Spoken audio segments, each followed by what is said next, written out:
Hello YouTube. It's I, Kim Jong-un, here with another guide, this time for Mountain Blade number 2, Bannerlord.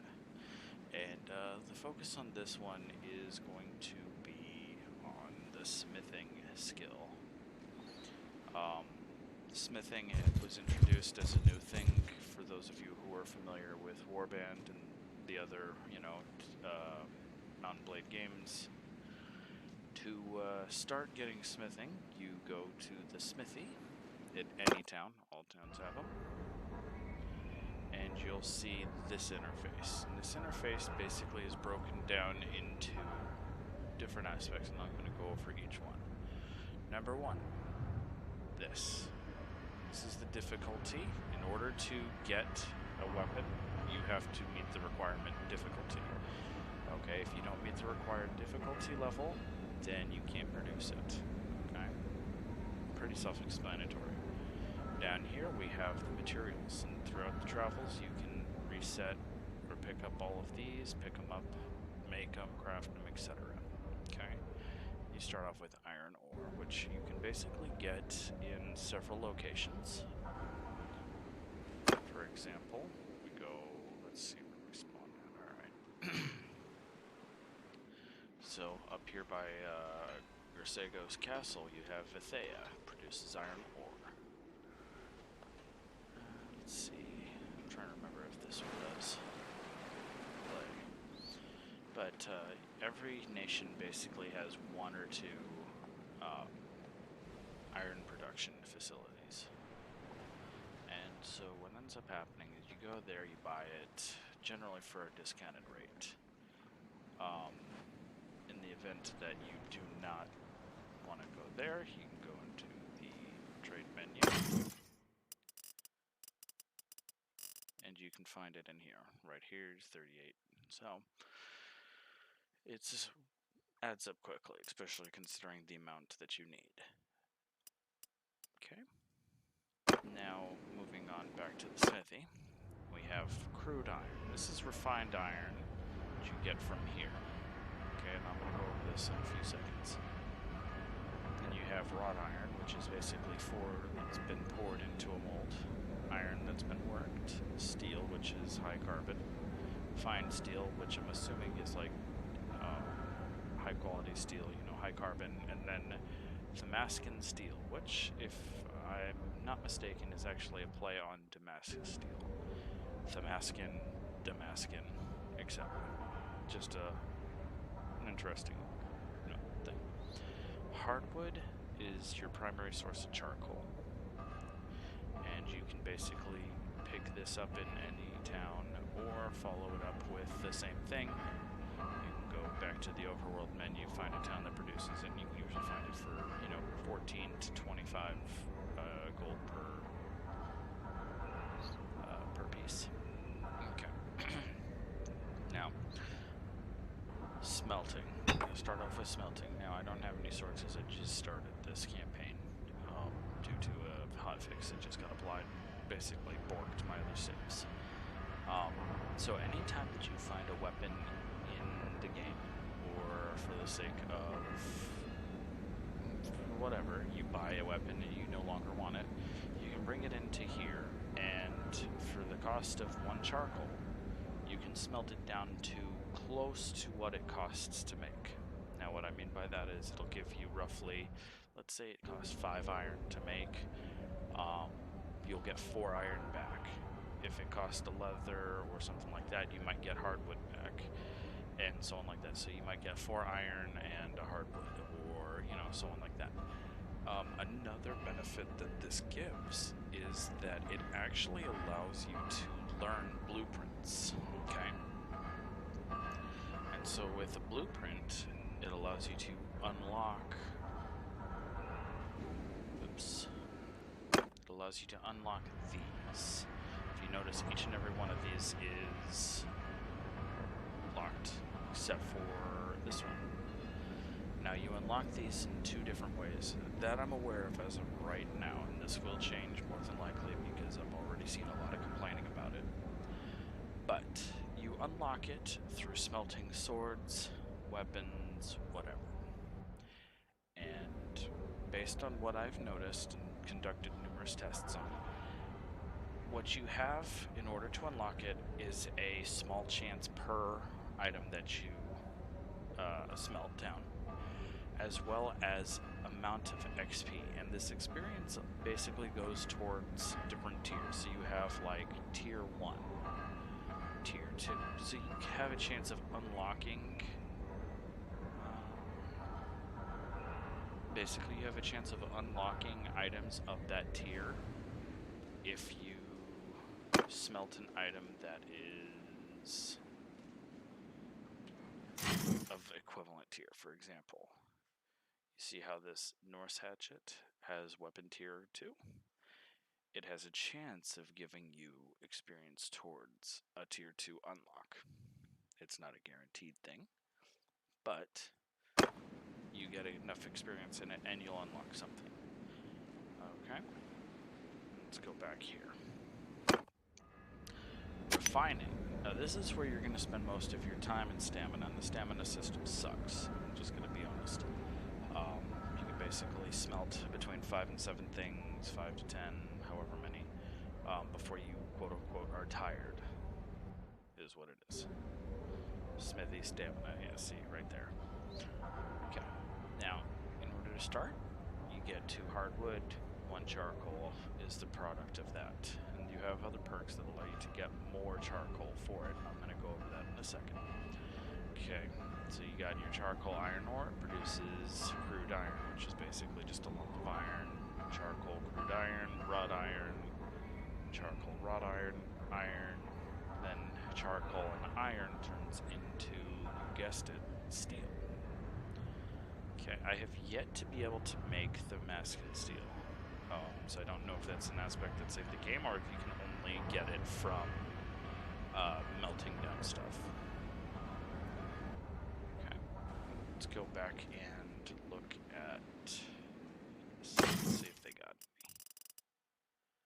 Okay, so they don't. But basically what would end up happening, you might find something that says Damascus sword or whatever. You could literally buy that, smelt it down for piddly nothing, and create a Damascus sword. So it's not a big issue. Alright, now let's get into this actual customization menu. So here's your drop-down menu of all of your items that you can produce. And as it stands right now, most of them are not unlockable. As far as you might be able to unlock the parts, but you can't actually craft them. I've noticed this with axes and spears so far. I don't know if it's 100% of them or if it's just particular ones. But we'll start with a two-handed sword just for shiggles and gits. Alright, so in order to produce a weapon, you basically select 4 parts or 2 parts, 3 parts, however many, okay? You got different parts.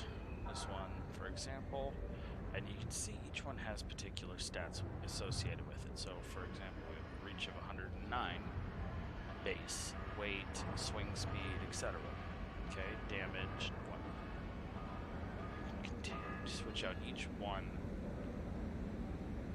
until you find one that you like and has the stats that you want of your sword. Alright, so let's see.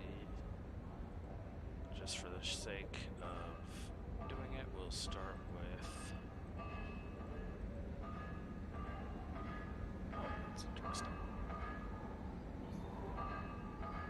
I actually haven't taken a moment to look at all of them yet. Okay, so we'll do this one. It has a base reach of 110, which is what I want out of a two-handed sword. I don't want a shorter range weapon. Okay. You can do anything you want with it. Put a Western Guard on it. You know, I'm surprised they haven't added any flamberge. But for the sake of posterity, we'll go with this one. Sword fit for a king.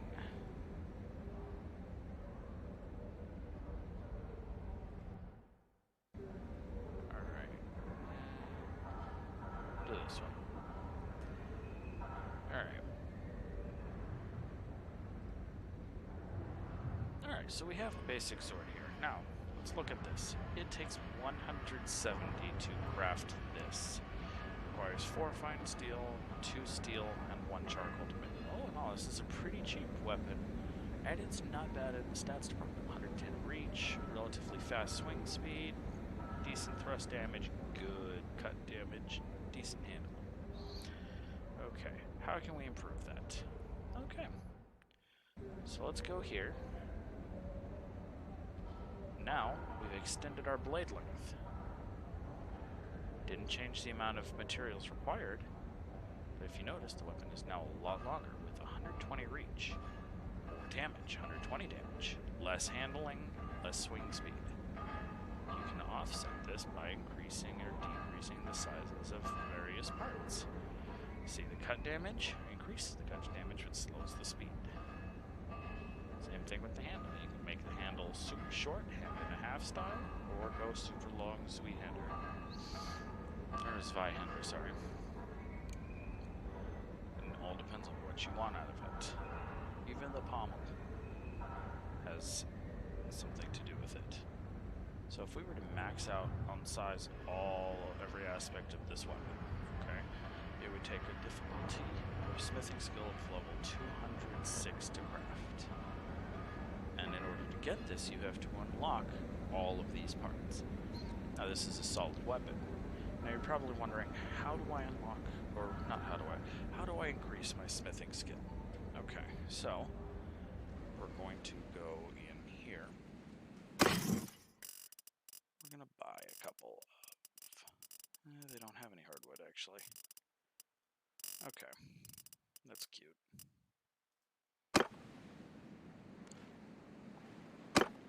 So what you want to do is you want to buy hardwood right off the bat. Okay? And what hardwood allows you to do is level up relatively low levels relatively quickly. Okay? Let's see.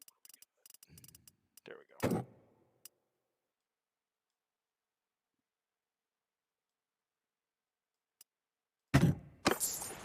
Okay.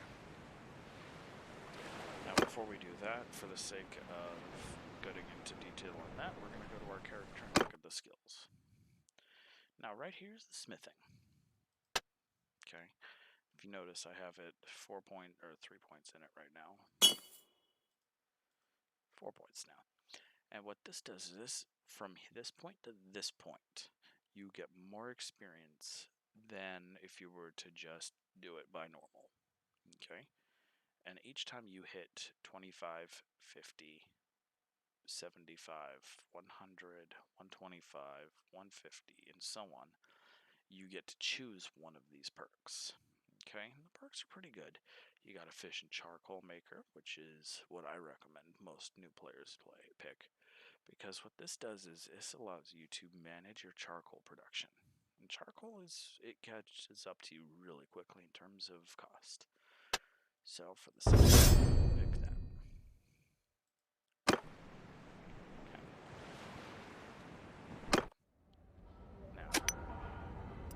Now notice how when I picked that, it added this to our thing. Allows me to trade 3 hardwood for 2 charcoal, which basically means 1 hardwood, 1.5, or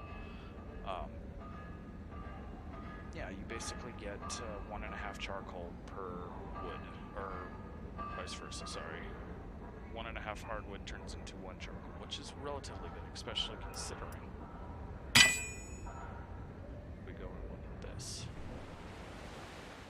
Cost-wise, charcoal is double the cost of hardwood. Means I could actually make profit just by doing this. And what's important to know about that is that actually allows you to make a sustainable business. See how down here, already 36, 37, and each click, I lose this. 28, 22, and now I'm out of wood. So go back here.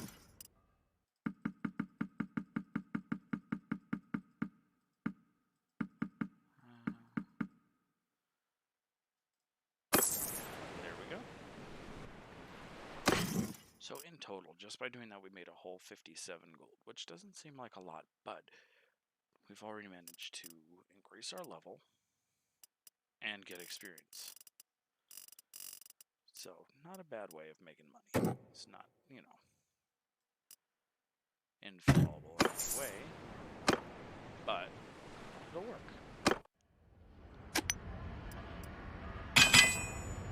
Now, another thing that I'm going to make a point of mentioning is when you go to the arena and you do tournaments and stuff like that, you have a chance of getting some decent weapons, and usually those weapons come around tier 4, 5, or 6.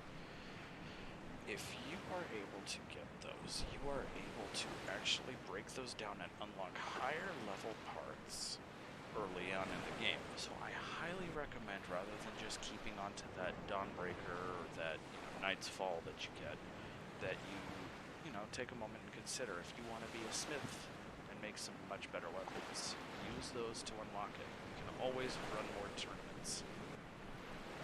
And so with that, I'm going to sign off, and I hope to hear from you guys. Take a moment, look at the comments, let me know if there's anything you want to know and what guides you want to hear about next on Bannerlord. Have a good one. This is Kim Jong-un from True Korea, wishing you all to stay safe from COVID.